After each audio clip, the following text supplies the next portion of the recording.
Welcome to another episode of MissTrial. This is normally a podcast with three women, me, Kathleen Rice, who's the former member of Congress, Democratic member of Congress, and a former elected prosecutor in Nassau County, New York. I'm Karen Friedman Agnifilo, and I'm a former Manhattan DA prosecutor. Normally, Danya Perry is here with us, the former federal prosecutor, but we're very, very happy that my co-host on Legal AF and the curator, executive director, what you want to call Mr. Extraordinaire of the new Emperor of Legal AF MTN, which is a new YouTube channel that has been started that is going to really do a great job at bringing as much attention to all of the issues that we all care so much about, just bringing the truth and democracy and mostly legal stuff, right? There's so much things in the news these days at the intersection of law and politics that it's great to have this new YouTube channel, the Legal AF MTN. So everybody, you can free subscribe. Make sure you subscribe. Popok's trying to get it up to 250. How many? Yeah, we got 200 after our show last night. We have 225,000 subscribers in 30 days. That's awesome. And we're going to get to 250 by Halloween, I'm sure, pretty well. But it's not the number game. It's building a pro-democracy channel with our audience so that their voices are heard. Our voices, we're already doing our thing. We created this all together in order to have an outlet and spread our wings a little bit at that intersection of law and politics. And I'm so honored and blessed to be here. I have a very small group of favorite people on planet Earth, and you guys are certainly in that inner circle. Popok. Wow, feels very wonderful. Special. All right, well, I'm going to go now. I know. No, but look, what is there? 21 days left until the election, and there are so many lies being spread, misinformation, disinformation, call it whatever you want. The most frustrating thing that I've seen is how the MAGA, the right-wing MAGA people will come out and just lie. They will say something happened when it didn't. We're not at a point where we're having respectful disagreement about issues. We're having really a point in our life where it's the truth versus lies. And so I really do think that in the next 3 weeks, in the next 21 days before the election, we're going to try to do as much as we can, bring as much information out as possible and beyond the election, of course, but really a huge push right now. We're going to do as many hot takes as we can. We're going to bring as much information as we can.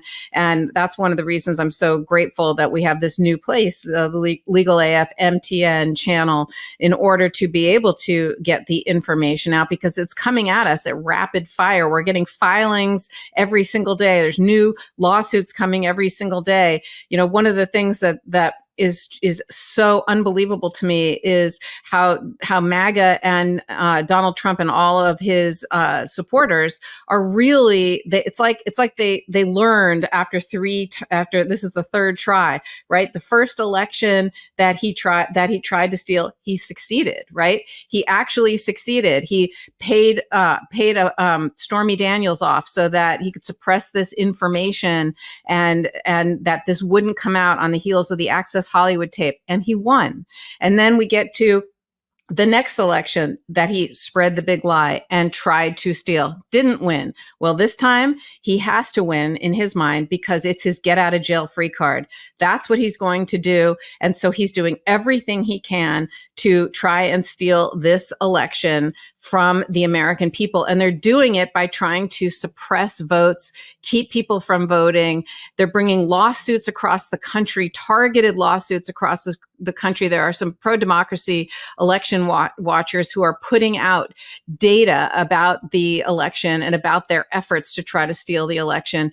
And they have determined that they have filed triple the number of lawsuits pre-election that they did last time. And it's all in states where they view it to be swing states, areas where they think that there's going to be voting, that it's a close call. And so they have these cases filed, placeholders, if you will, so that if it's a close call, not in his favor in that election, suddenly you are going to see claims in each of these jurisdictions of things like dead voters, illegal people voting. You're going to see all kinds of claims of fraud. You're not going to see them say it if he does win, right? And you're not going to see it in places where it's not a close call. So we need to talk about it. We need to talk about these cases as much as possible and talk about the things that are actually happening that he is trying to do, Donald Trump and his supporters, to steal the election again and again. You know, whenever you hear him protest about something too much, it probably means that the opposite happened or that he's the one who did it. He does this thing of projection and lies, and that's where he is. And so we are here as part of this effort, whether it's through MissTrial, Legal AF, or all the other shows that are out there that are trying really hard to get this out and get this done, just to get the truth out and get the truth out so that people will be will have the information to make the best possible decision they can when they vote. So in that vein, Popok, thank you so much for stepping in for Danya Perry, who could not be here with us today. We truly appreciate it. And you were everybody's first choice when she said she couldn't make it. And we thought, you know, thank God Popok is available and that you are giving us this time today. So we very, very, very much appreciate it. We're going to talk about what it is that Donald Trump is doing to suppress votes, to try to make less and fewer votes count. And we're also going to talk about other things that he's planning on doing, using his own words that he talks about what he's going to do if it turns out that he doesn't win. He's going to try to incite violence once again and incite civil war once again. And if he does win and people engage in peaceful protest, or he views people to be his enemies, he's going to use the military against them. So we're going to talk about that. And of course, all the updates in the Jack Smith DC case, because there are updates in that case. There are updates today, actually, after we recorded Legal AF last night, Popok. So we have things to talk about that happened just today after Legal AF. So welcome. Thank you so much for being here. It's so good to see you guys together. I love it. I love the hot take that you guys did together because, Kathleen, you are a former member of Congress. You bring a perspective to this network, frankly, to Midas Touch that is invaluable. You've been there. You were in the room where it happened. You know all the tricks. You can interpret things for us. You were there on January 6th. You had to be hiding in an office. I mean, you have the perspective that, frankly, nobody else has. And there's just nobody better than to have you and Popok and me together today to talk about these really important issues. So why don't we just jump right into it, and let's talk about Kathleen. I know you were really interested and eager to talk about this issue involving Donald Trump's trying to make fewer votes count, because whenever he perceives that somebody's going to vote Democrat, what does he do? He tries to suppress those votes and make false claims, and he's doing it. You know, he's getting people to do it, whether it's in Georgia to hand count the votes, you know, which thank God that got shot down, whatever it is to slow down the process so he can try to steal this election. I'm going to turn it over to you, Kathleen, and why don't you take us through what the latest effort that he's engaged in here to suppress votes? Well, this issue really gets my goat. Let me just start by saying that. And let me also then go right into, you know, we're talking about pro-democracy. Putting your political affiliation aside, what can be more pro-democracy than ensuring that the men and women who serve our country in the military and are stationed overseas during an election have the ability to vote, not only cast their vote, but to have that vote be counted? I mean, I can't think of anyone who doesn't think that that's a good thing. These are the men and women who are putting their life on the line for our democracy. And what's happening now is there's a group of 6 of my former colleagues on the Republican side, all from the state of Pennsylvania. By the way, I think all of whom were on the ballot in 2020. You didn't hear them talking about their ballots being stolen because all of them got reelected. They just jumped on the big lie that, Trump, it was a rigged election against Donald Trump. Oh, but every other Republican in the state of Pennsylvania got reelected. So putting that aside and the ridiculous nature of that, I just want to talk about, like, very briefly, what this group of 6 Republicans has done is they filed a lawsuit against they challenged some guidance that the Pennsylvania Secretary of State, a guy by the name of Al Schmidt, who, by the way, is a Republican. It was a guidance that he gave to overseas voters as to procedures that they had to go through to be able to vote and have their vote be counted.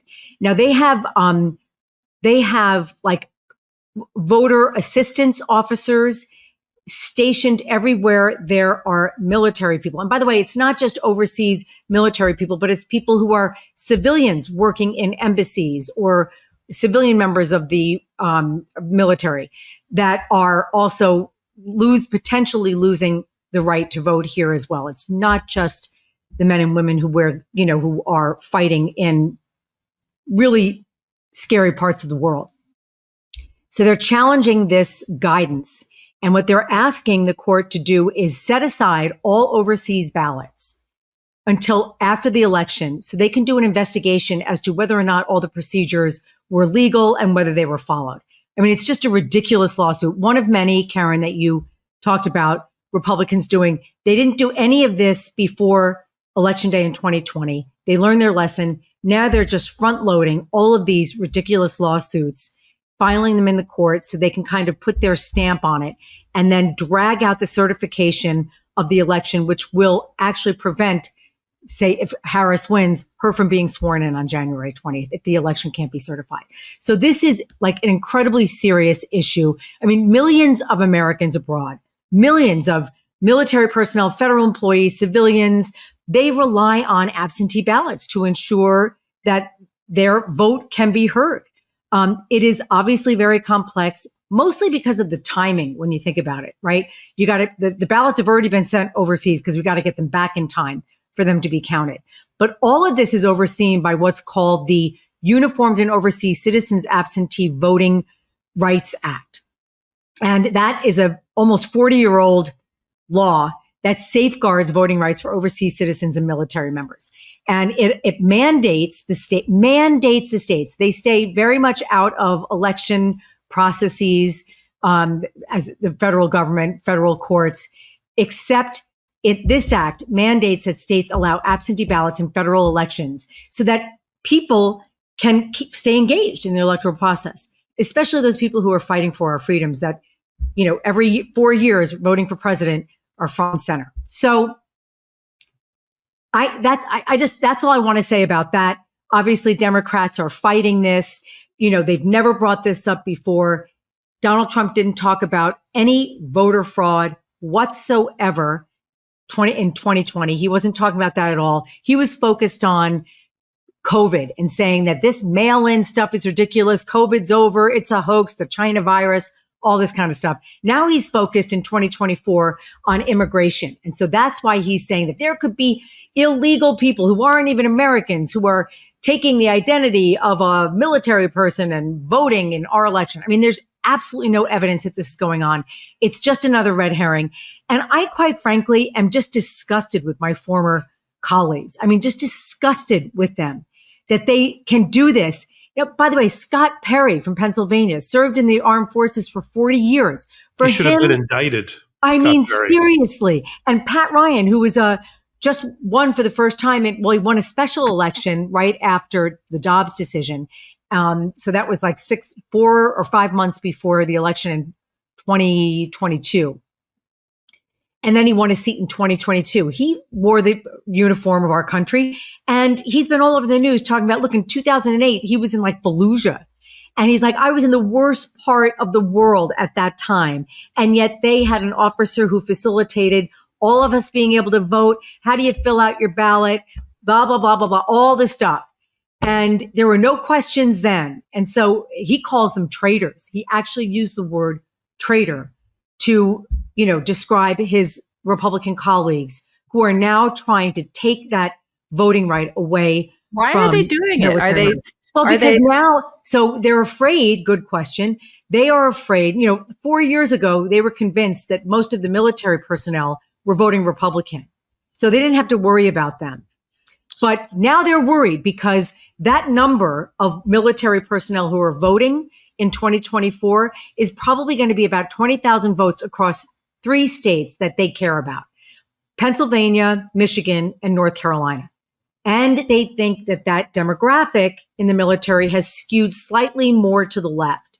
You mean because Trump insults people in the military and criticizes them and says things like, I don't like people who get captured and I don't like losers, like people who die. He thinks they're losers. Yeah. Is that, you think that's why maybe? I mean, he wants to be the commander in chief and he insults them. That could be one of many reasons. It could be one of many reasons. I mean, but it's also outrageous because at the same time that he and his cohorts are trying to do this, he's out there saying that, forget it, we're going to handle all of the illegal immigrants who are here. We're just going to round them up, put them in cages until we can deport them. God knows, where we're going to deport them to, but that doesn't matter. He's talking about defining the enemy from within. Now, all of our military personnel are overseas fighting our enemies all over the world. Donald Trump is going even further in a more sinister way and talking about the enemy from within, i.e. very left, liberal people in this country. He names Adam Schiff. He names Nancy Pelosi. And he says that they should be handled by either the National Guard or in some cases the military. Can you imagine if you are serving for America overseas right now and you're voting and you're hearing the top Republican candidate for president talk about sicking the military on United States citizens who are just expressing their free speech rights? I mean, it is outrageous. And so these votes matter. And he's afraid that with language like that, talking about the enemy from within, that he's not going to get those votes. And by the way, look at how close it was 4 years ago. It's going to be close, especially in the 6 or 7 states now that they are calling battleground states. So they see it. This suit involves Pennsylvania, North Carolina, and Michigan, as I said. But you're talking about really in the whole scheme of things, when you talk about how many tens of millions of votes are going to, or over 100 million votes are going to be cast, it could come down to 20, 30, 40, 50,000 votes. So now, and if I just want to throw in really quickly, one of the things that we learned after 2020 was the Electoral Count Act. And that requires basically it clarifies, let me put it this way. The Electoral Count Act, Reform Act of 2022, it addressed weaknesses in the Electoral Count Act. Everyone understands that, yes, there's the popular vote, and then there are votes state by state. Whoever wins the popular vote in those states gets all the Electoral College votes, okay, for those states. Now, so you could have someone, which Hillary Clinton did, she won the popular vote, but she lost the electoral count vote. Joe Biden won the popular vote, won the electoral count vote. So what this act does, and it's in law now, it was a bipartisan effort to take care of the weaknesses that were in the original Electoral Count Act. It more clearly defines the vice president's role in counting the electoral votes, which says it's strictly ceremonial. He has no authority other than just overseeing the actual process. There can only be a single slate of electors. They raise the objection threshold so that it can't be one person that can raise an objection to the electoral votes. You have to have at least 1/5 of both the House and the Senate in a particular state to back up an objection. The state certifications, it establishes a firm deadline for states to certify their electoral results, and it allows for an expedited judicial review of disputes of state electoral processes and certifications so that we can ensure that by the January 6th, we have every state certifying their election results. So this is a way to kind of undercut that. What the Republicans are doing in the state of Pennsylvania is saying, now that they've made these changes to the Electoral Count Act, we have to now start attacking we have to have like an octopus of objections. Yep. And now we're going to go after military votes overseas. Not only is it just without any basis in fact, but it's just un-American and undemocratic. So you want to jump in, Karen? Yeah, please. So all we're watching is mass voter suppression by the Republicans. We can call it all different things. They use all different excuses every electoral term. But they don't want Democrats to vote in large numbers, because if we do, we win. The Republican Party is a party generally of narrow electoral interests that can't generally win a national election unless they use wedge issues, usually social, to drive other voters and scare the shit out of them to join with the narrow party to win general election. 30, 40 years ago, it was gays in the military and the Christian right. Then when gays in the military and gays, they moved to transgender. Then it was abortion. It's all of these social issues that drive a wedge between Americans so they can win because they can't. There's such a narrow party in terms of values and policies, just generally. And they say, we want every vote to count. When you hear a Republican talking about voter integrity laws, that is code word for voter suppression. We're going to rip away your right to vote. They don't want every vote counted, whether it's overseas ballots, whether it's absentee ballots, whether it's mail-in ballots. They would love to push most of the Democratic balloting at the precinct into a provisional pile that never gets counted on election day. I worked for the Democratic Party in the Clinton and Obama in precincts, and I can't tell you dozens and dozens of provisional ballots that I got successfully moved over to the vote pile because of working through complicated Byzantine rules with undertrained precinct managers to teach them what they weren't taught properly. And I was able to take, because provisional, you might as well put it in the trash can.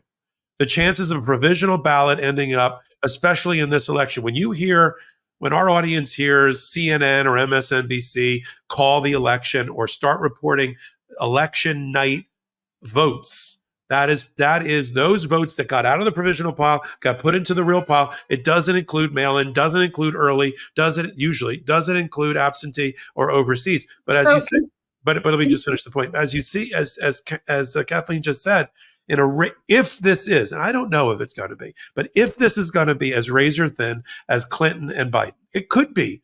I mean, if we're looking at past as prologue, but we also could have a tremendous groundswell of antipathy towards the Republicans and Donald Trump for having abused women and people who support women and abused America for the last 4 years and during this campaign, that it just bursts open and we see a crushing defeat of MAGA. That is also possible. I know the polls aren't exactly picking that up, but when was the last time any of you have been polled? I haven't been polled in 58 years. I've never been polled.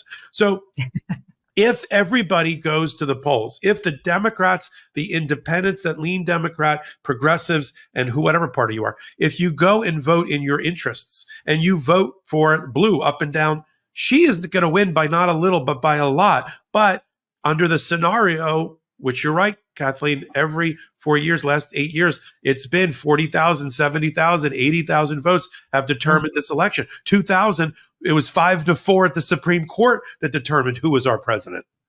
And we want to have such I think Karen has said this before on my show with her, such an overwhelming, crushing defeat of MAGA that we put everybody out of the misery of Donald Trump. Well, that could still happen, Popok. I mean, I think you're right. I mean, it's hard to look at these polls. I mean, no one wants to say, oh, she's going to take it running away. I remembered when I was, on one of the networks talking about the special election to take over the George Santos seat. Mm-hmm. And they were talking about how razor thin it was going to be. And oh my gosh, it's just going to be, this is a district, it's a bellwether. He crushed her. Crushed her. It wasn't even close, Right. Their polling is, when they say that this is the new trope or the new meme that the corporate media is running with. Oh, Kamala Harris just can't bring the black men to come vote for her. So they're rolling out Obama. They're rolling out Hughley, the comedian. And I'm not sure she's got as big a problem as people think. Just like they blamed the white women for not voting enough for Hillary, when at the end of the day, the polls weren't that bad. But that they're always looking for a scapegoat to blame, even in advance of voting, which is another voter suppression, right? I think when all is said and done, all of the core constituencies of the Democrats are going to come home to roost under, is that the right way? Under Kamala Harris.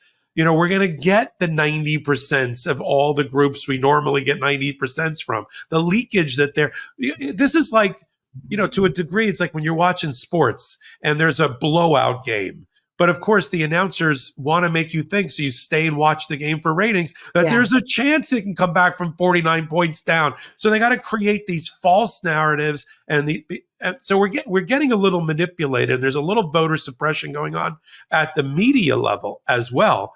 And of course, the Republicans want to do that too. They don't want you to vote. They don't want you to stand in line. They don't want you to early vote. And if they can't screw you at registration, they'll screw you at the polls, or they'll screw you in the count, or they'll screw you in the certification. And when all else fails, they'll burn down the Capitol, maybe with Kathleen or Rice or whoever replaced you in it, and try to turn it. Because the whole goal there, I'll just leave it on this, Karen. The whole goal there was not to necessarily stop the electoral count. It was to have chaos and throw it to the states. And since the state houses were controlled and are controlled by a majority Republicans, not Democrats, then it would have been 23 to, no, I got the numbers wrong. It would have been 27 to 23. Trump's the president. Yeah. So everyone's like, oh, we hate the Electoral College. They don't want the Electoral College. They want one state, one vote. One state. They want all that sea of red to mean a Trump presidency. That's what we watched in 2020. I have a question. It's a great point. I have a question. Yeah. Can somebody define the difference between absentee ballot, mail-in ballot, early voting, provisional ballot? Like we throw these terms around, and I don't think I even know the difference between, and when you were talking about provisional ballots, Popok, and then you were talking about mail-in, absentee, I thought, I'm not sure even I know the difference between all of them. I'll do provisional. I'll turn it to Kathleen. We can do a little badminton on the two. A provisional ballot or conditional ballot is where you show up, you're on the rolls, you get, or not. You show up at the precinct, there's either a problem with your voter ID, and Lord knows what you have to bring these days. You have to bring your great-grandmother from the old country, right? With the Ellis Island stamp to show that you can vote. Well, you don't have grandma, you can't vote. So you got to bring some ID or your electric bill. I'm not kidding. In some states, and then you have to. So, and then these election workers, I don't blame them. They're just not trained, and then you got Republican monitors hovering over them, and they're like, "Well, I don't know. We don't seem to have the right ID. You can vote. I don't think this is your precinct or this or that. We'll sort it out later. Vote, but it's not going in the box. It goes in this pile." And then they sort it out only if the state is so close that they have to go to the pile. Then there's a ballot by ballot fight over I don't want that. I wanted as many of those into. So you think I voted, you might even get a sticker. It should say I provisionally voted. I helped 12 people vote for Barack Obama because they were ready to put them in the proverbial trash. And I was like, wait a minute, the electric bill, that was that year. The electric bill counts to show she's in this district. She gets to vote. Oh, let me look that up. I'll make a phone call. Okay, she gets to vote. Yeah, I was like, yes, I get another vote in the box. Wow. That's not illegal vote. That's not illegal voting. That's not illegal aliens voting. That's just people being able to exercise their right to vote. You know, and we just had a case in Georgia. We even after we reported on it, where a judge took a look at the new rules and said, this rule where you're requiring the person dropping off an absentee ballot for somebody else to have a proper ID and sign in, they're just FedEx. Why do they have to have it? Because it's another hurdle that if they don't pass it, you don't have the right ID. Oh, that other person's ballot, not even your own, gets to go in the trash. This is just. You know, I use the analogy of the companies that use coupons. They don't want you to use that coupon. They don't want you to get that refund. They don't want you to get the $50 back on your new iPhone. In order to get it, you got to cut out the code. You got to put it in an envelope. You got to put here's an address that's complicated with a P.O. box that makes no sense because they don't want to give you the refund. And if they set up enough of these hurdles, you're disenfranchised. And that's a Republican thing. That's not a Democrat Yeah. thing. Democrats are everybody vote. We're not scared of voting. So true. So true. And so what about the other? What's absentee? Most states have what's called absentee voting. But like deadlines and rules are set by, state by state. So for instance, in New York, you used to have a reason. Some would just say, you can just say absentee. Others would say you have to show that you're going to be out of the state. Right. You have to show that there's some kind of physical limitation as to why you can't get down to the election polls on election day. You're an invalid. Right. You're homebound, you're a senior, that kind of stuff. So that's absentee voting. And those rules are dictated, state by state. Now, instead, I don't want to say in lieu of, but it's just another form of voting. Some states offer vote by mail. Right. Now, these vote by mail states, and this is what the Republicans really take exception to. They just send out the vote by mail ballots, right? So you can decide, oh, hey, I got my vote by mail ballot in mail, which I just did the other day. I am not going to be in my district for election day. So I am going to vote by mail and I'm going to send it in. And there's nothing wrong with that. But they say, well, you're just sending it to everyone. You're going to have people vote by mail. And then they're going to show up on election day and say, here I am, Kathleen Rice, I want to vote in person. I mean, there's a way to avoid that from happening. There are checks and balances to ensure that if you get a mail-in ballot at home and then you submit it for consideration, it will be counted on election day or shortly thereafter, you're not going to be able to show up and vote in person. Right, exactly. I've seen people barred. They're like, oh, you already voted. Like they knew that. Yeah. In the register. That's why these attacks on people registering. Oh, so to answer Karen's question, absentee, you usually have to qualify to use an absentee ballot. Mail-in is if a state allows, as an alternate to standing in line, a mail-in without having any requirements. By the way, which by the way was expanded during COVID, right? Donald Trump, before he ran for president and needed to make a big show of him and Melania voting, he always absenteed and mailed in ballot. We know because it's public record who does that. And by the way, on top of that, remember in 2020, he was saying mail-in, it's all bullshit. Don't do it. And everyone around him was going, you idiot. We want our people. We don't want them to just show up on election day. What if there's a hurricane? What if there's this? Here's the stat I just saw, which was remarkable. And you'll know this well, Kathleen and Karen. Out of the 100, let's just make it 150 million voters.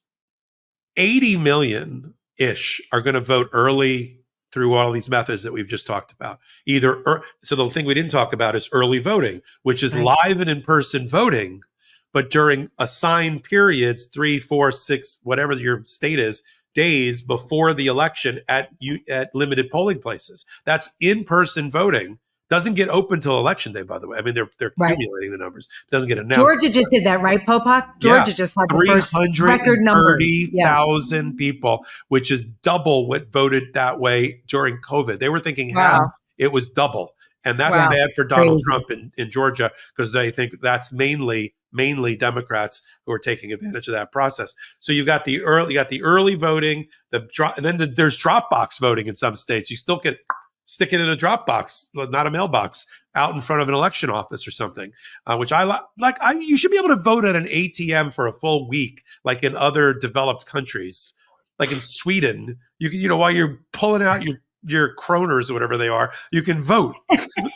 Like, what's wrong with that? Optical reader. I mean, they'll let you get on a plane with it. It should be like. What about electronic voting? What about that? I mean, just do it from home. Why do you even have, make it a national holiday if you really want people to show up. Well, that's the other thing. That's the other thing. So anyway, long story short, what are we talking about? Voting. So 80 million people vote early, absentee, all these different ways. 60 million-ish show up the day they just like to vote that day. According to polls, which we've already shit on during the show, according to polls, Kamala is ahead 17 points in all ways of early voting. And Trump's ahead 9 points on day of voting. I don't know. I wasn't a math major. But if she, but you know what? I guess it depends on where they're coming from, though. I know. Right? Also, what about like all the people who are displaced because of the hurricane, or who don't have homes? Like, there has to be ways for people, whether you're in the military or you're whatever you are. Not everyone is necessarily sitting at home and able to come out and vote. Right? There could be a weather event. It would, be all kinds of different things that you can imagine. You could have a medical thing. You could have surgery, and you're on bed rest for a period of time. Whatever it is, there's so many people out there in different circumstances, and everybody should have a right to vote. And what you're talking about, though, is something that COVID really highlighted, right? God forbid there is a once in a lifetime plague like we had. It upends everything. Yeah. And because elections are inherently local by nature, state by state, you had all these different states, mostly driven by what their political ideology was, right? So if you're a blue state, you want to expand people's opportunities to vote. If you were in a red state, you want to restrict them. That's just the way it goes. This is why I think that, maybe after this election, we have to have a serious conversation about just like national voting standards, making there be true consistency and transparency in how the vote is placed and how it's counted. It shouldn't be that if you live in New York, your vote is more likely to be counted than if you live in some other state. And I'm just picking out New York because that's where we're all sitting right now. But that's not the way it should be. It's not the way it should be. The problem with it, and I we'll take a break in a minute. I'm telling Karen this online. She wants. I know. I'm like, wants to take a break. But the problem, I'm like, Popok, why are you talking? We have to take a break. Oh, sure. Popok's the problem on the show today. All right. Not me. But one last thing, though, the problem you run up against. I love national voting rules, but the problem you run up against is the constitutional provisions that give time, place, and manner over to the states. And you have this, and the Supreme Court is crazy when it comes to states and elections. And old-timey, but this is the way it was meant to be, because this is what they said 250 years ago. Anyway, before we have to take our first ad break. Please come back after the stay on this show. Do not leave. We have so much to talk about. As you can see, we're going over when we were supposed to take our first ad break. Enhance your everyday with Via. Via is a company dedicated to harnessing the natural benefits of hemp to create high-quality wellness products. From setting the mood in the bedroom to chilling out after a long day, Via has something for you. With award-winning THC and THC-free gummies, Via has a dosage to encourage your comfort. No need to block off hours of the day for an unproductive high when you can experience the full spectrum of benefits from cannabis and hemp products with a microdose of THC to give you the little boost without compromising your responsibilities. Via is also well renowned for their premier indoor THCA flower, soothing topicals, and calming drops, all crafted with the highest quality hemp sourced from trusted, independently owned American farms. The THCA flower strains are grown with care and rigorously tested to ensure the highest quality, free from harsh pesticides or nasty chemicals. Via is constantly adding new strains to its website every week, as they're always receiving fresh new strains from their independent farms' harvests. And the best part, Via legally ships to all 50 states in discreet packaging directly to your door with a worry-free guarantee, no medical card required. It's trusted by over 500,000 happy customers for their wellness needs, and Via is the brand everyone's raving about. So if you're 21 or older, check out our link to Via's website in our description for 15% off. What I love most are the health benefits provided by their hemp products, especially the CBD. So unlock the power of nature with Via's organic and vegan hemp extracts, perfect for relaxation and rejuvenation. Via is the only lifestyle hemp brand. They use compounds found in hemp along with active plant extracts to create products, each with a specific effect in mind, whether you want to get better sleep, ease anxiety, enhance your mood. They have something for you. They also have zero THC products. If THC isn't for you, you can still take advantage of their CBD line with products designed for sleep. That's the one I love. Focus and energy that will keep you glowing. Their products range from 0 milligrams to 100 milligrams of THC. So these guys have you covered, whether you're looking to microdose or enjoy more potent effects. They're an industry leader with over 500,000 customers served, made and farmed in the USA, crafted with care. They have have award-winning service, quality ingredients. They're affordable and accessible. And if you're 21 or over, check out the link to VIA in our description and use the code MissTrial to receive 15% off after you purchase. They will ask you where you heard about them. Please support our show and tell them MissTrial with 2 S's sent you. Enhance your everyday with VIA. Are you looking for something simple and delicious to add to your wellness routine? Manukora honey is fantastic, and you can put it in your breakfast tea. You can use it in protein shakes, salad dressings. I use it also in marinades.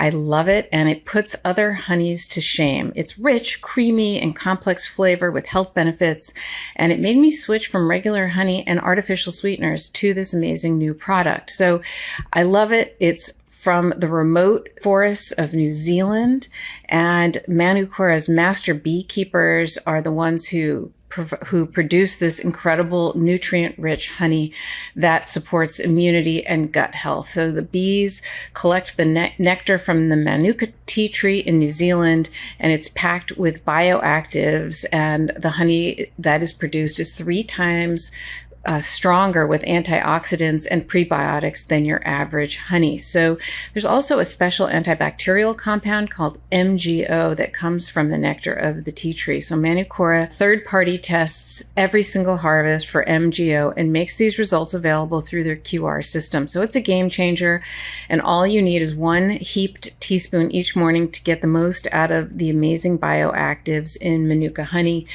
So this is just fantastic. Use it instead of other sweeteners, and it's really a honey with superpowers. So it's easier now than ever to try Manukora honey. Head to manukora.com/mistrial to get $25 off the starter kit, which comes with an MGO 850 plus Manuka honey jar, 5 honey travel sticks, a wooden spoon, and a guidebook. So that's manukora.com/mistrial with 2 S's, MISSTRIAL. And thank you so much, Manukora, for sponsoring MissTrial. Okay, we're back, and we love our sponsors. Our sponsors are amazing, pro-democracy sponsors, people who are choosing to be on this show, choosing us. And so these are things that we test out, that we get to make sure that we love, and we do not promote them if it's not something that we stand behind. And they stand behind us. And again, they know who we are, they know what we talk about, and they have chosen us. So I want to continue this conversation because it's just absolutely incredible. I'm learning so much from you guys, and Kathleen, your perspective is just so fascinating. I mean, just to have a former member of Congress tell us kind of what goes on, how it works. And, it's just something that I just feel so, like I said, I learn so much from you every single day. But in particular, this time we are in. And, just Popok, if you could just, I know we don't have a ton of time and I want to go on to our next topic. But just really quick, if you could just summarize for everybody what's going on in Georgia and why, in terms of voter suppression and what people are trying to do, and why Georgia, I think nobody explains it better than you. Thank you. So I appreciate that. So look, Georgia, even though one Democrat won Georgia in the last 32 years, his name was Joe Biden, as they like to say on Saturday Night Live. We'd like to have Kamala be it. And if she were to get Georgia, Pennsylvania, or I think she gets Georgia and Pennsylvania with the rest that would fall into place, it would be a crushing defeat for Donald Trump. And he knows it. And that's why he's spending so much time in Georgia. And so is she.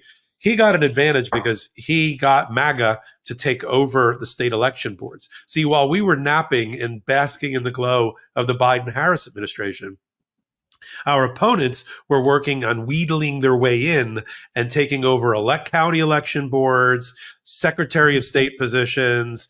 If they could get the governorship, they would, attorney general positions in certain states, and election boards, because that's where they think the power is. And then if you really want to stretch it out, they think that the state houses have the sole power over Secretary of States, attorney generals, and election boards to determine anything related to voting, even over the federal government. And that's a fringe theory that even the Supreme Court doesn't believe in, I don't think, called the independent state legislator doctrine. But At the county level, everywhere you look now in these battleground states, there's like a MAGA sitting in the room, or if they get control, doing a lot of mischief. So in Georgia, the state election board, the SEB, was taken over 3-2 by MAGA. So MAGA that Donald Trump, during a rally about a month or so ago, shouted them out by name. They were on the stage with him. And one guy's trying to get a job in the EPA in a future Trump administration. I mean, that's how MAGA they are. And they just had the numbers, and they just crammed at the last minute. They ignored their state house, the Georgia Assembly. They ignored the recommendations or the advice of the Attorney General or the Secretary of State that they couldn't do this. And they said, let's pass some really crazy rules that nobody can comply with. This is like when we were kids. Remember Twister? Remember like yes, of course. Love right Twister. foot on red, black arm on purple. Like, you can't do this. Like, there's no way to do what they asked us to do, and they know it. So they don't care. It's just sand in the gears. So they came up with 3 major rules that they passed 3-2 that they try to shove down our throats during early voting and before this election. And one of them was let's hand count everything. How's that, Kathleen? Let's take a state the size of Georgia. Yeah. With like, I don't know how many counties it has, like 1,500, whatever. And let's, at the end of the night, and you have 48 hours to do it, just hand count everything on every machine and every precinct. Okay, that's like, first of all, you only do hand counts generally when there's a close election, right. 0.5% or something, and there's a contest, and then all right, let's hand count. That's Florida. By the way, I just Googled how many people are in the state of Georgia. The population of Georgia is 3,807,380 people. That sounds low. Is that it? Well, yeah. In Georgia, 3 million. That's it. We're almost 4.8. All right, because we're 9 million we're 8 million in New York. But okay, all right. I mean, in New York City. But in any event, it's a lot of ballots on the. That was never going to happen in time. With no training. No training of these election workers, no guidance, no memos. In fact, the Attorney General threw up his hands and said, we can't give you any training in a week to teach them what to do for hand counting on an election, all these ballots. So that was one. Second one was this 2 rules they passed for when they knew they didn't have the numbers, so they didn't have the majority at the county level. So the county election board, which answers to the state election board, when they're like, well, what do we do if we don't have the majority? Oh, I have an idea. We'll empower any one MAGA that's on there to make a reasonable inquiry and ask for any document that they want to see to delay the count of the vote count and the certification. So, like, really? I mean, you're like, I don't believe the county. I like to see everything delivered to my office. Just bring the dump truck over. How much time do I have? Well, you got to certify within a week. Well, bring it over, or I won't certify. And then you'll have court cases about mandamus to force certificate. It's a mess. So 2 judges took a look at this issue. One judge got it on a temporary emergency application. That was McBurney, who was one of our favorites, hero of the day. And the other one was a judge sitting next to him in the same courthouse named Judge Cox. McBurney gets it on a temporary injunction posture, and Judge Cox has a full-blown trial with everything. McBurney goes first, and he says, all right, the challenge is to the county level and what the county can do or not do. And he also addresses the state board new rules. And he says, on the state board rules, the hand count one, it may have been properly, it may have been a good idea, I guess, but the timing of it is so wrong. And there's no way this can be rolled out. So I put a pin in this. I grant the interlocutory stay injunction on this, but I'm not going to touch the merits of the case because we still got to do briefing, but it ain't happening this November. And that was the way he handled that. And he did the same thing on another rule. Judge Cox went further today. Right after that, Judge Cox says, I got the whole case. I got all the evidence. I got all the witnesses. I've got, and I love the name of the group listen to the name of the group that brought the case for the Democrats. Eternal Vigilance Action, the EVA. That's us. Eternal Vigilance Action. They won. Cox said, I find all of the rules that the board, the state election board, the Trump election board has issued to be illegal, unconstitutional, and void. And he then, in all caps that only Donald Trump could love, all caps, he wrote his order and said, you are commanded to instruct every precinct that all of the rules that have been passed are illegitimate and shall not be applied for this election. Case closed, final judgment. That's how you get it. Final judgment, case closed. The problem is there's still time to appeal, right? Subject to appeals. But the reason he said that he was able to hit the substance of it the way that McBurney wasn't is because he said, first of all, you don't have the power. As this vigilance group said, they showed up one day, put crowns on their head, and declared themselves Napoleon. Yeah. You don't have the power to do this. Maybe the the Georgia Assembly, maybe they can pass the rules, but a 5-person board changing the rules of the road like this, it's illegitimate, illegal, unconstitutional. Good day. So now it's going to go to that first level appeal. It sits over Atlanta. I don't know if that's the first district or whatever they call it there. And then maybe to the Georgia Supreme Court, but we got 20 days. Yeah. So could they do an emergency appeal? Sure. My gut is even Georgia is going to find that we shouldn't be jerking around under the hood of this election when changing the rules so close. And why? Let me just give the answer why. Why are they doing this? Because they know it's ridiculous. Because they want to buy time for these lawsuits that you've talked about that are already prepared. Because if they don't certify the MAGAs and they don't count and the state mandated deadlines have passed, because there's deadlines that lead into Jan 6th at the federal level. Right. You got to have a month before, it's got to be certified at the state level, a couple of weeks before that at the county level. So all these things have to, like dominoes, have to fall into place. Well, they want to have big time gaps in there so they can run into a court and get some crazy judge to issue some crazy thing in case Donald Trump looks like he's losing the election. If he doesn't lose the election in Georgia, they'll be like, well, it's okay. We don't care. Right. But if it looks like he's on the wrong side of that election, they want to give space to run and file these mischievous lawsuits in court. Yeah, it's just crazy. It's just beyond terrifying, and I have to say, it's amazing to me how successful they are at being strategic. How they are really just putting these things. Hopefully, it'll all fail.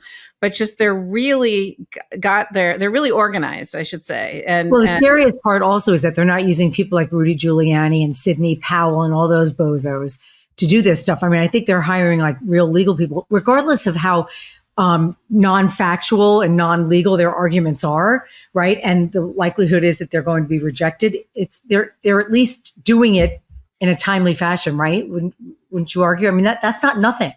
Yeah. That's not nothing. Well, we have a new collaboration with Court Accountability over on Legal AF MTN, and they got a nice playlist, and we're doing regular videos with them. And they're one of the leaders of looking at corruption in the court system, including an investigative arm called True North with Lisa Grave. And we were just on with Alex Aronson. His comment was, or maybe this was over breakfast that I had with the three of them in New York recently. He said, and he's a Democrat, he said, Democrats are terrible at being organized and ruthless in executing a plan. And we show up with a knife to a gunfight. Yes. And we're busy because we're not, let's be honest, we're more compassionate, nicer people. And so we're hand-wringing, oh, look what's happening. And they're like ripping our pants off and running down the street with our wallet. And we're like, what the fuck just happened?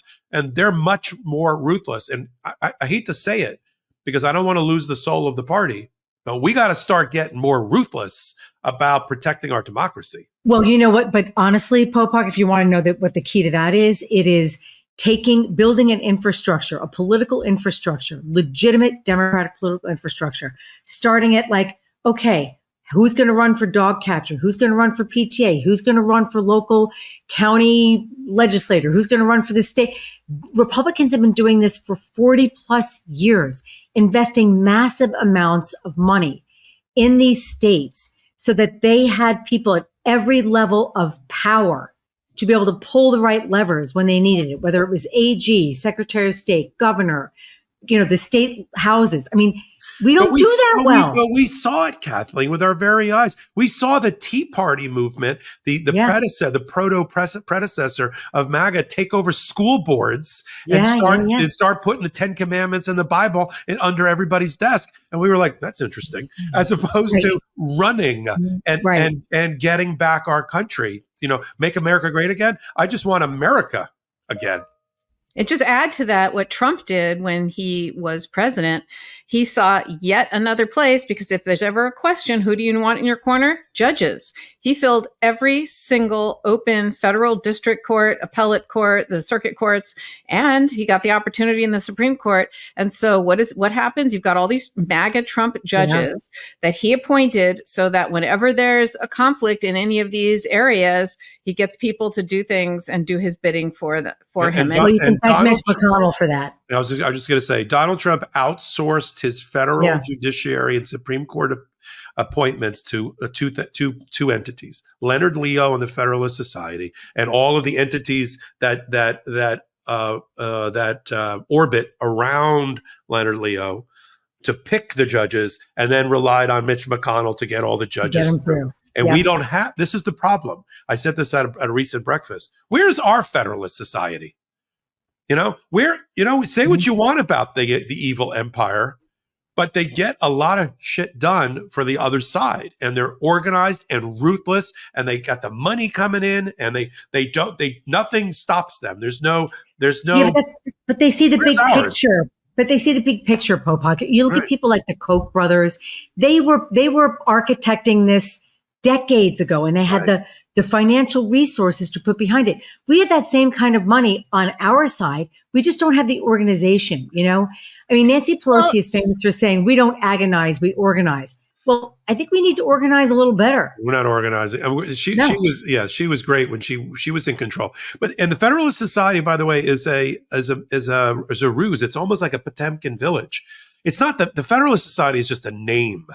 Behind it is Leonard Leo and all the people pulling the levers of power through various PACs and sub-organizations. They use the front of, like we're shooting at, no, that was the wrong word, the NRA. The NRA was the NRA. Federalist Society is not a thing. It's a cover for Leonard Leo's smokescreen, which makes it very difficult that's why some of the Democratic versions of the Federalist Society have failed, because we just want to have, we should have a catchy name and get together and talk about judges. That's not the Federalist Society. The Federalist Society is smoke-filled rooms where things get done, and they use their money to make sure that they accomplish the policy and the federal judges and the candidates. That's the Federalist Society, and we are not doing that. No. Right? Well, part of the difference, I have to say, is Republicans, when the shit hits the fan, they circle the wagons and they stick together and they stay on message. Democrats actually have standards and ethics and really are earnest and care about doing the right thing ultimately, and don't necessarily circle the wagons. They unfortunately, sometimes we kind of turn on each other. And I think that's part of the problem is I don't know how you solve that problem. I almost said, no, we don't. I'm sorry. There you go, Popok. But no, I'm serious. Like you'll see it. It's. I once jokingly said, while the Republicans are circling the wagons, the Democrats are, eating their young. I mean, we have to at some point really stick together, and we have these factions, and we have to stick together because we have to look at the big picture. We can't just look at winning each battle. We have to ultimately win the war. And that's what this election's about. It's about winning the war. And it's not just our values, it's our democracy, right? Even if you don't agree with every democratic, every value, even if you're more in the middle of the spectrum and not as far to the left, it really, at a certain point, you've got so many Republicans. There's Republicans for Kamala Harris, right, that are coming forward, whether it's Adam Kinzinger, Liz Cheney, right? You've got Dick Cheney, you've got George Conway. I mean, the list goes on. Judge Ludig, just all these people who are coming forward, and you can just go on and on and on, who are saying, no, it's about democracy. It's not about left versus right at this particular election. It's about, do we care about bodily autonomy? Do we care about rights? Do we care about our democracy and our way of life. And, people talk about how democracy is fragile. Well, I think we're seeing it firsthand in this particular election, that we all have to get out and vote. So, I would like, unless you guys, there's anything else you want to, on that note, talk about. I know, Popok, you're going to leave as soon as we do our next ad break. We're so appreciative that you were here today. Pleasure as always. Before you leave, just because I have you here, Kathleen mentioned one thing, and before we take our next ad break, and then we'll go to our next topic, I can just ask you about one other thing.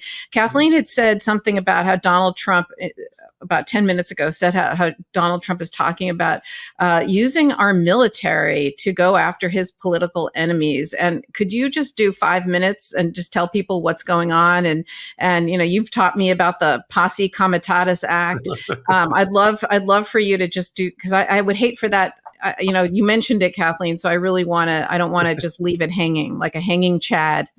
Yeah. So So we have a lot of laws on the books that came out of certain critical, convulsive periods in our history. A lot of it came out of the Civil War and the post-Civil War Reconstruction period. We have the Civil War amendments that came out, 14th, 15th, 16th Amendment, that are really important, including equal protection. We got the KKK Act, which is still being used today to enforce civil rights and civil liberties. And then we've got things that I never thought I'd have to talk about with a person running for the presidency, which is why there's a law in the books that says a president or a Congress declaring war can't use U.S. troops against U.S. citizens on domestic soil. And we have a law. It comes out of the Reconstruction period in the 1870s of this country called the Posse Comitatus Act. And it basically, and the reason it was passed is that the post-Lincoln, after his assassination, the presidency, I guess it was Grant, didn't want to be forced to use federal troops to enforce Jim Crow laws against newly freed slaves in the South. That's a bad look. And he did not want to do that, so that's where we first had. We may use National Guard to do certain things, state-controlled National Guard, but we're not going to use the might of the U.S. military against its own citizens. And so we have seen violations of that, by the way, including one that General Milley admitted had happened when Trump used the military to clear the square behind the White House in order to carry his upside down Bible to church. And even Milley, in retrospect, said, I should not have been used that way. And the military should not have been used that way. And that was a mistake. Technically, the Posse Comitatus Act so that's one act. Then you've got the Alien Enemies and Alien Sedition Act, which has only been invoked 3 times in times of war. One was before the War of 1812, so it would have been, I'm not sure which war that was, maybe French and Indian War, then War of 1812, and then the World War II. You have to have an act of Congress declaring war, but it allows the president, even before an act of Congress, to, when they get around as a deliberative body, as Kathleen knows, it takes a while maybe to issue a war resolution empowering a war. In the meantime, you may have an enemy incursion. You may have an invasion going on, and the president has to do something as the commander-in-chief. So he's allowed under the Alien Enemies Act to use federal troops in America to repel an invasion.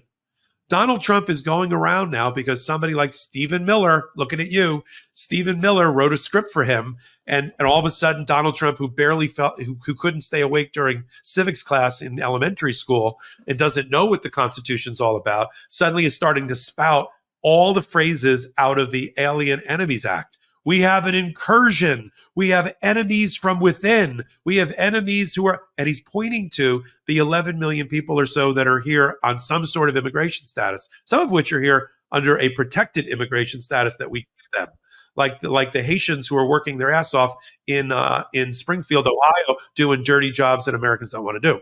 So he's threatening to claim when he gets into office on day one, when he's dictator for that day one, that he's going to sign some sort of executive order announcing that he's going to use the military, not just to seal the border, but to put people basically in internment camps and concentration camps Because the other time we used it in World War II, we put Japanese Americans, not Japanese, American citizens in concentration camps. And if you think I'm talking about something out of the Civil War movie recently, I'm not. Go look it up.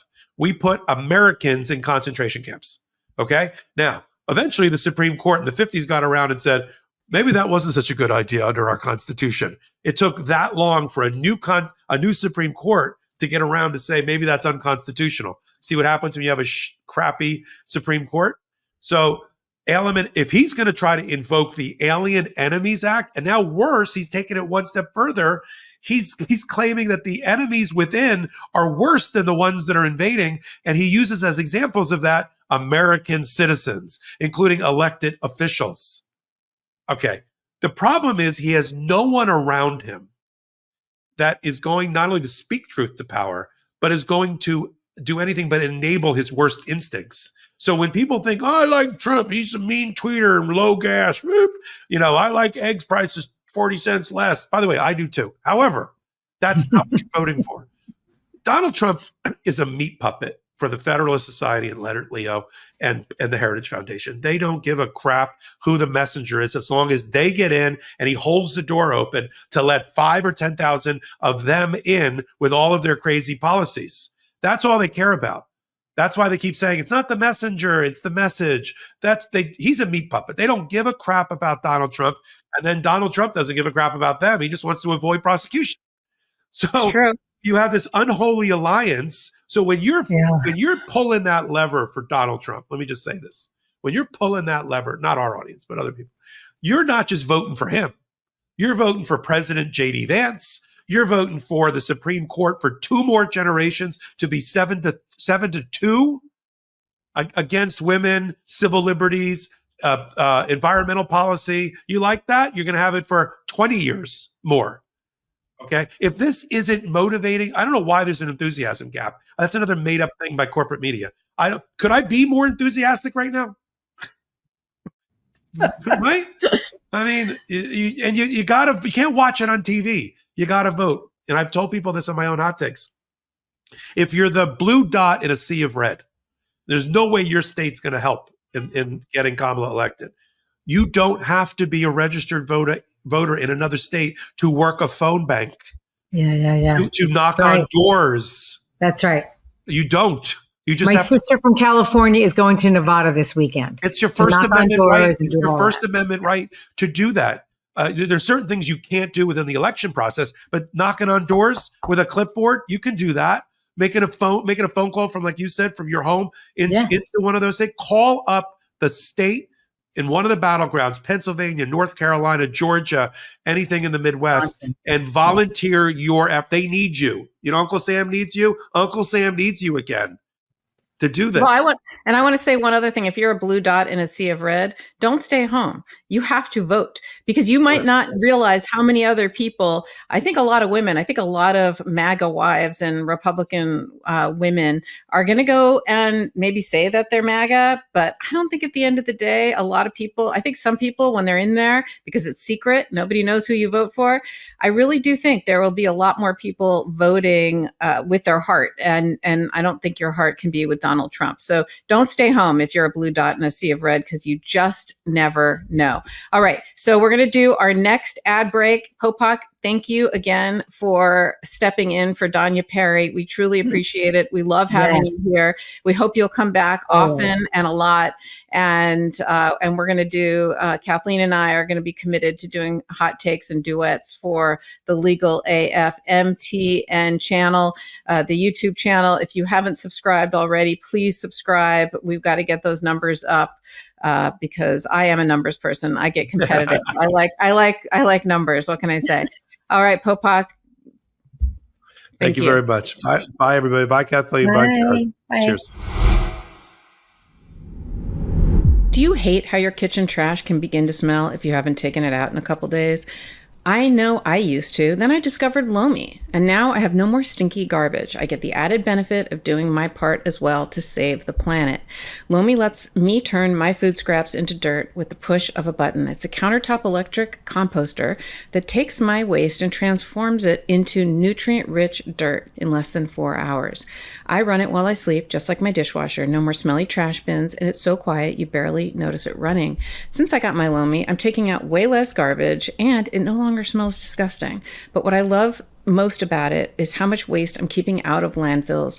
Less trash means less methane, and with Lomi, I'm turning that waste into nutrient-rich dirt that my plants absolutely love. It's really satisfying to know that I'm doing my part for the environment without any extra effort. I love Lomi so much that I've given them as gifts to family members, and we all love creating nutrient-rich dirt from our food scraps that we can then toss right into our garden. How great is that? So if you're ready to start making a positive environmental impact and make cleanup a breeze, Lomi is exactly what you need. Head over to lomi.com/mistrial and use promo code mistrial to get $50 off your Lomi. That's $50 when you go to lomi.com/MISS trial, right? 2 S's, mistrial, and use promo code mistrial at checkout. Say goodbye to food waste and hello to a cleaner, greener kitchen with Lomi. And with the holidays coming up, Lomi makes a perfect gift for someone on your shopping list. All right, Kathleen, we're back from our last ad break and our final topic that we can just touch on, because I know we're kind of going over, but I mean, when the three of us get together, when Danya, it's just hard to stop talking because there's just so much to talk about. We do have to talk about the update in the Jan 6 case, because there was a filing this morning, kind of a desperate filing by Donald Trump to stop Jack Smith from dumping the giant amount of evidence that he has. Don't forget that there's this immunity determination that Tanya Chutkan, the district court judge overseeing that case, has to determine because of the United States Supreme Court, right? The Supreme Court basically said, hey, you guys, you need to make a better record. There is no record about what he might be immune from and what he's not immune from, partly because there was no such thing as presidential immunity from criminal prosecution prior to July of this year, when the Supreme Court made up this new standard that truly never existed. There's no other job description in the world where you are immune from prosecution if you commit a crime. But apparently, if you are president of the United States, you are. And so at the time that the case was going to trial and Judge Chutkan determined that there was no such thing as immunity, Donald Trump appealed that up to the United States Supreme Court. And lo and behold, they created this new doctrine called presidential immunity. And they finger wagged at both the DC Circuit and the district court judge, Tanya Chutkan, and basically said, and you didn't make a determination about what things were immune or not. And this is a very specific factual record that has to be made. And so they sent it back down and told the judge to do exactly what she's doing. And so in order to make a factual determination, well, first of all, the first thing that happened was Jack Smith superseded the indictment, meaning he replaced the indictment with a new indictment that took out everything that would fall within this bucket of things that Donald Trump is immune from. And now there's only facts that involve things that he was acting as candidate for President Trump or in his personal capacity, not things that were in his official capacity. And so they superseded the indictment, still the same 4 charges against him. And they superseded the indictment. There was another case that came down in the interim, Fisher versus the United States, that talked about the standard for charging someone with obstruction of official proceeding in violation of 18 United States Code, Section 1512. Those are two of the 4 charges against Donald Trump in this indictment involve either conspiracy to commit that crime or that substantive crime. And they came out with a standard there as well, that it has to be, you have to have, in order to obstruct the official proceeding, it had to be something tangible, like a document. You had to create a false document or destroy a document, something that was tangible. And so that came out of a case that one of the Jan 6 protesters that went up to the Supreme Court. And so Jack Smith rewrote the indictment and took out all the charges that were, or not charges, but all the facts and evidence that would have been used that he can no longer use because Trump would be immune, and specified how the obstruction of official proceeding charges would comply with this new Fisher standard, because he created fake electoral ballots. That's creating a thing, a document. They're fake, they're false, they're fraudulent. And so what they're in the process now of evaluating this evidence, right? Donald Trump's making motions saying, "Oh no, Fisher, you have to dismiss those counts. That doesn't count. It doesn't apply here. So dismiss those counts." And he's basically also desperately does not want this evidence that Jack Smith has to put into the record because the Supreme Court told him to. They don't want this happening because he doesn't want it out in the public. So this morning, first thing in the morning, they filed a motion. It's President Donald J. Trump's motion to continue the stay of the order. And what they're trying to do is they're trying to essentially, Jack Smith did I think it was 180 something pages, or maybe even more, of all the facts about why it is that this was candidate Trump, this was not presidential, and he's not immune. But there's an appendix to that document, and that appendix has all the evidence that backs up these claims. And Donald Trump is so desperate to not get this into the public that he's begging the judge to say, "Can you wait until after the election? We don't want it out there. It'll influence the election. You know, they're going to cherry pick stuff, and it'll influence the election, and it'll influence future jurors. So let's just wait. Let's wait until after the election when we're going to file our reply." And, we were wondering why they asked for a date after the election to file their reply. Well, now we know, because they want to file it with their facts and after the election, who cares, right? Because they think that he's going to win. And so then all the facts can come out and he doesn't care, because then in their mind, he will have won. So he's trying to push all this off so that people will not see what evidence Jack Smith has proving Donald Trump is guilty, that he knew that he had lost the election, and he was desperately trying to steal it and would stop at nothing. And all of that evidence, it's like a bomb of evidence, right? It's one thing to say something, and it's another thing to have proof. That's what evidence is. Evidence is proof. And so when I was a prosecutor and you were a prosecutor and we were trial lawyers, we had proof beyond a reasonable doubt. You get up and you give an opening statement, and, your opening statement's just that. It's just words. It's what you think that the evidence will show. And that's kind of what Jack Smith's motion, his presidential immunity motion, is. But what's the trial about? It's about the evidence and about putting witnesses on and putting evidence on and showing the jury exactly what happened. And that's what he desperately does not want to come out before the election.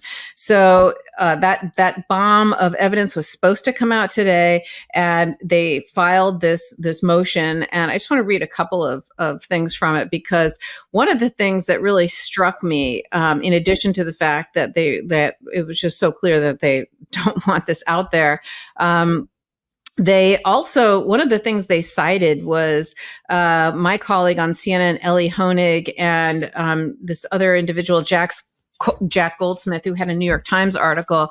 And they basically, these two people were talking about how they believe that that putting this out into the public violates a DOJ policy called the 60-day rule. Now, most other lawyers disagree with that and say, no, that's not what the policy says at all. The policy talks about not doing something intentionally to influence an election, like if you have an investigation pending, but you haven't made an arrest, or the investigation's not public, you don't make it public, or you don't make that arrest right, within 60 days of an election, because that could actually have an impact. But if you already have a pending case, which there is here, you already have a schedule, and you have a judge telling you this is the date that you have to do something, what are you supposed to do? I mean, the Supreme Court told Jack Smith and told Judge Shutkin to do this exact process. So also, Karen, it was Trump's motions that made it drag out this long anyway, to begin with. Anyway, you're right. To pull that out there. No, because you're right. You're 100% right. It could have gotten this over with a long time ago.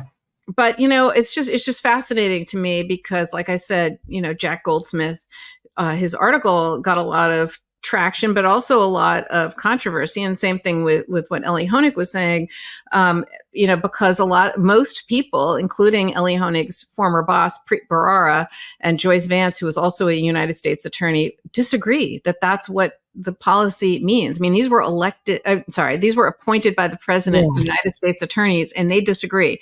But, look, smart people, and they are smart, can disagree, but it's just fascinating to me that this appeared in the in their brief, that they're citing basically lawyers who are political commentators as that's their authority. Yeah, well, that's the authority that they're citing in this document. But it'll be interesting to see if Jack Smith responds, or if Judge Chutkan just, what they'd asked for was time to, quote, explore litigation options, right? And so what they finally ruled on, or what they finally came down on when they filed this motion for a stay, was basically what they said was, Judge, it's in your discretion. You have discretion, because there's no law. They can't really cite law about why this should happen. It's not what the rule says. If the rule did say that, they wouldn't be citing political commentators, right? They'd be citing the law, but there is no law that says that. So they're just, it would be like citing me as an authority because I said something on CNN, like, it's great that I said that, but I'm not the law, right? You're the last word. Well, no, it's just funny to me, like that showed up in a brief, but again, no offense to me, but I'm not the law, right? So it's just interesting to me, like, they don't have the law when they're citing to people. And also, the only thing they're saying is, well, you have discretion, Judge. You have inherent discretion.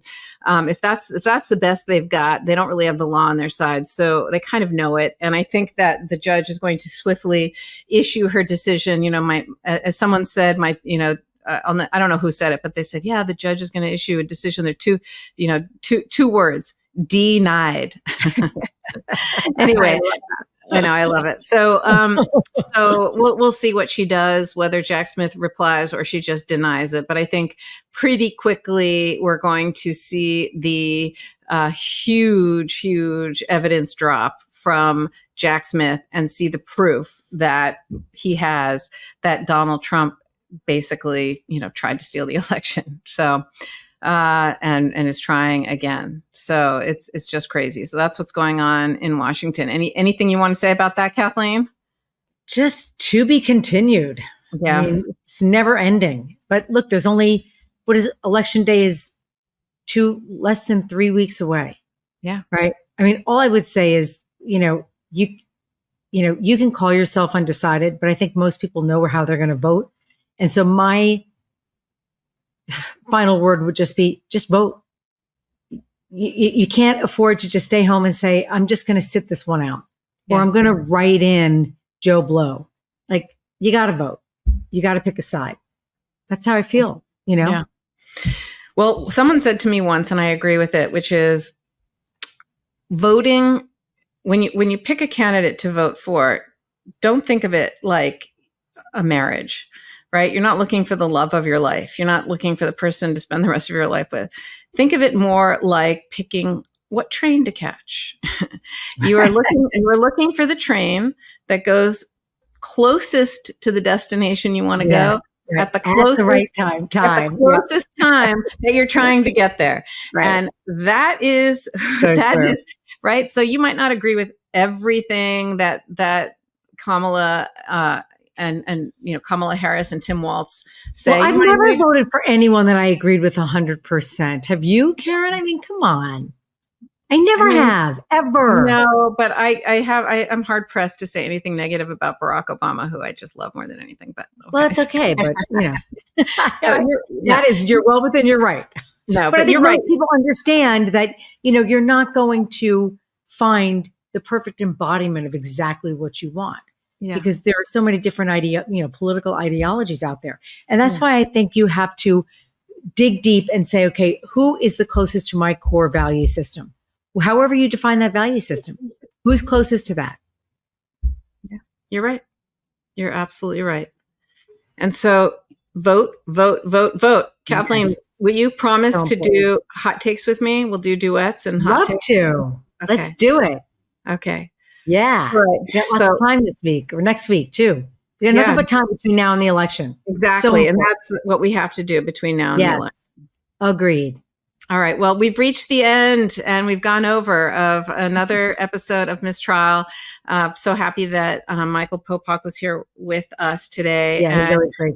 He's always great, and can't wait for Danya to be back next week, and we'll do hot takes in between. So shout out to everybody. Thank you for being here. Please get the word out, watch us, and help us grow our community of people watching MissTrial. And make sure you subscribe to the Legal AF MTN YouTube channel and watch Legal AF every Wednesday and Saturday with my co-hosts, Michael Popok and Ben Meiselas. Have a great, great evening, Kathleen, Yes. and I'll see you soon. Great. Love this video? Make sure you stay up to date on the latest breaking news and all things Midas by signing up to the Midas Touch newsletter at MidasTouch.com/newsletter.